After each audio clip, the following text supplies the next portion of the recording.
Halo Sportmania, welcome back to YouTube, I'm Winit. Dalam video kali ini kita akan membahas update informasi mengenai berita sepak bola. Dan bagi kalian yang gak mau ketinggalan nih update mengenai berita sepak bola lainnya, langsung saja subscribe channel YouTube ini dan bunyikan loncengnya. Tanpa basa-basi lagi, berikut adalah berita selengkapnya.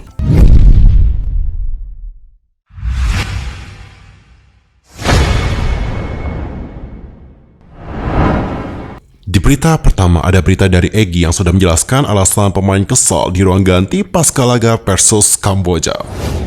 Penyerang sayap tim nasional Indonesia, Egy Maulana Fikri mengatakan bahwa dia dan rekan-rekannya di skuad sempat merasa kesal di ruang ganti. Kekesalan itu lantaran menilai performa mereka tidak maksimal kala menundukkan Kamboja dengan skor 2-1 pada laga grup A Piala AFF 2022.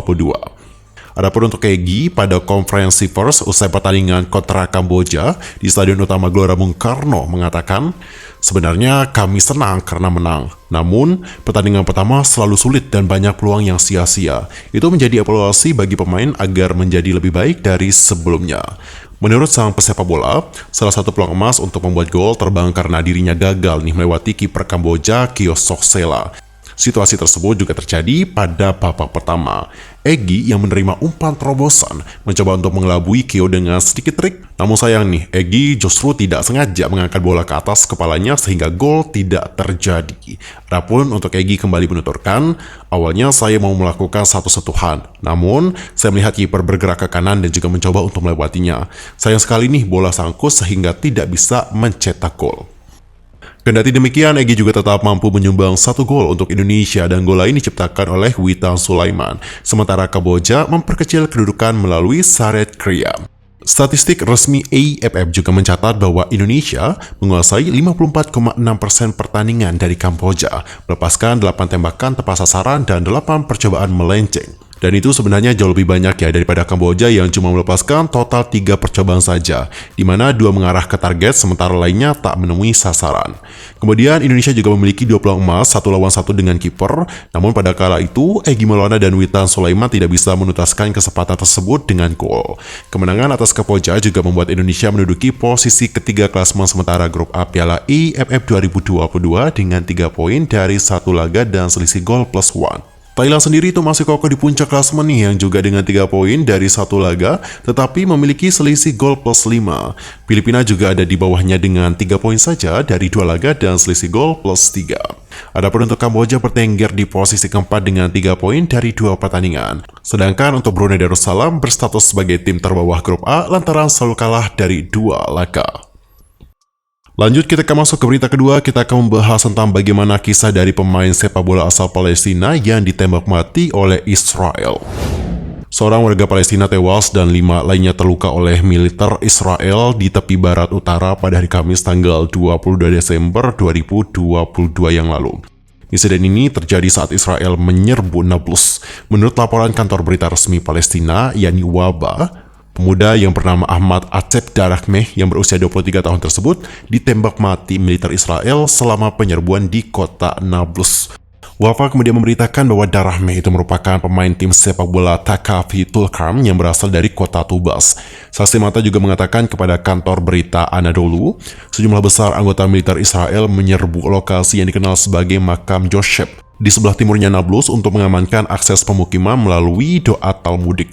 Bentrokan antara puluhan warga Palestina dan juga militer Israel tak terhindarkan. Begitulah menurut kesaksian dari saksi mata. Situs keagamaan itu, yang orang Yahudi sebut sebagai Makam Joseph, sudah lama menjadi titik nyala kekerasan. Orang Yahudi juga menganggap situs tersebut sebagai tempat pemakaman Bapak dalam Alkitab Joseph. Namun, umat Islam menolak anggapan tersebut dengan mengatakan seorang ulama Islam, yakni Syekh Yusuf Dawikat, dimakamkan di situs tersebut 2 abad lalu. Dan berbicara tentang sang pemain yang telah meninggal, yakni Ahmad Darahmeh, almarhum diketahui merupakan pesepak bola yang masih aktif bermain di klub Takafi Tulkarem, klub divisi utama Palestina. Pemain berusia 23 tahun asal kota Tubas itu mengisi posisi striker di klubnya. Ahmad Darahmeh juga merupakan top skor dengan koleksi 6 gol di klubnya selama musim 2022-2023. Gol terakhirnya ia cetak saat melawan Marquis Al-Mari. Adapun untuk klubnya, yakni Takafi Tulkarem juga telah mengucapkan belasungkawa atas kematian Ahmad Darahmeh dengan mengatakan, kami menyampaikan belasungkawa kepada keluarga, kerabat, serta seluruh keluarga olahraga Palestina. Selain itu, Mahmud Hafez Darahmeh selaku pelatih di klubnya juga menyatakan bahwa Ahmad merupakan pemain yang sangat dihormati dan juga merupakan sosok yang pekerja keras. Next, ke berita berikutnya kita akan membahas tentang Jose Mourinho yang dikabarkan masuk kandidat pelatih baru timnas Brasil. Federasi sepak bola Brazil kini mulai mencari pelatih baru untuk tim Samba. Nama dari Jose Mourinho juga dikabarkan masuk dalam kandidat untuk menukangi tim yang telah 5 kali juara Piala Dunia tersebut. Timnas Brazil sebenarnya tampil cukup mengesankan selama gelaran Piala Dunia 2022. Mereka juga berhasil jadi juara grup G dan menghancurkan Korea Selatan di 16 besar. Namun sayang nih, langkah Selikau terhenti di perempat final oleh Kroasia usai kalah adu penalti. Tersingkirnya Brazil membuat Tite mundur dari kursi pelatih, dan kini jabatan tersebut kosong, dan Brazil juga masih mencari sosok pengganti yang tepat. Sejumlah kandidat pun mencuat. Ada 2 nama yang sempat diisukan mengganti Tite, yakni Pep Guardiola dan juga Carlo Ancelotti. Akan tetapi, harapan tersebut juga harus sirna karena Guardiola memperpanjang kontraknya di Manchester City. Sedangkan Ancelotti terang-terangan menolak kesempatan tersebut dan memilih fokus saja di Real Madrid. Ya, meski gagal mendapatkan tanda tangan 2 pelatih kenamaan itu, CBF nampaknya belum berputus asa. Dan kini mereka disebut tengah membidik pelatih AS Roma, yakni Jose Mourinho. Seperti yang diberitakan oleh Daily Mail, pihak Federasi Brazil bahkan disebut sudah mulai melakukan pendekatan resmi. Dan CBF kabarnya sedang membuka pembicaraan dengan agen Mourinho, yakni Jorge Mendes. Sementara itu, Mourinho sebenarnya sempat mengatakan bahwa dirinya berminat untuk menangani tim nasional. Salah satu timnas yang membuatnya tertarik adalah Brazil juga. Itu diucapkannya pada tahun 2017 lalu saat masih menukangi Manchester United. Adapun untuk Mourinho mengatakan, "Saya pikir saya membutuhkan pekerjaan yang lebih menantang daripada melatih Manchester United. Dan melatih tim Brazil seharusnya lebih sulit ya. Jelas itu akan menyenangkan. Setiap pelatih ingin bekerja dengan klub terbaik dan dengan tim yang terbaik. Timnas Brazil jelas merupakan pemimpin kesuksesan. Apalagi bakatnya. Tak peduli generasi apapun, bakat akan selalu muncul. Tapi saya harus mengakui bahwa itu pasti sulit. Di Brazil banyak sekali pelatih dan selalu ada pelatih yang lebih baik daripada pelatih. Saya pikir pasti sulit bekerja dengan tim ini. Namun tentu membuat saya menjadi tertantang." Di sisi lainnya, Brazil juga harus bersaing ketat dengan timnas Portugal yang juga tengah mengincar The Special One. Portugal rencananya bakal memplot Mourinho sebagai suksesor Fernando Santos yang baru saja mundur usai Piala Dunia 2022.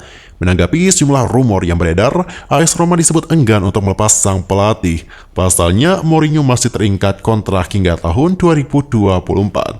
Dan sosok Mourinho sangat dibutuhkan di tubuh Gianluigi Rossi. Jose Mourinho yang kini menginjak usia 59 tahun merupakan salah satu pelatih tersukses juga di dataran Eropa. Sejauh ini, beliau telah menangani 9 klub top di benua biru, termasuk ada Real Madrid, Manchester United, serta Chelsea hingga Inter Milan.